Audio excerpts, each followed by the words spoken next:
My parents promised the inheritance would be fair. Then I found out they'd already given everything to my brother and expected me to be grateful. I grew up knowing my brother Ethan was the golden child. He was louder, messier, always in trouble, and somehow that meant more attention, more excuses, and more money. I was the quiet one who did well in school, paid my own way, and never asked for help. My parents said they were proud of me, but pride never showed up when it mattered. When my mom got sick, family meetings started happening, lots of talk about responsibility and sticking together. After she passed, my dad sat us down and said he wanted things to be fair. Then he explained that the house, savings, and most of the retirement accounts had already been transferred to Ethan to manage, because he lived closer and needed guidance. I would get a small cash payout later once things settled. I didn't argue. I'd learned long ago that pushing back only made me the problem.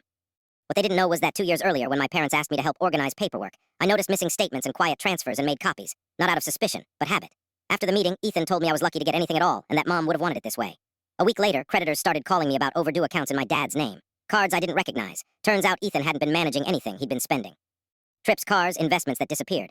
When I realized my parents had listed me as a backup contact, I finally spoke up. I didn't threaten or yell. I sent the estate attorney everything I had. Timelines, account movements, proof assets were shifted before Mom died, and evidence Ethan drained them while my dad was grieving. The lawyer froze the estate immediately. My dad accused me of betrayal. Ethan said I was jealous and trying to steal from him.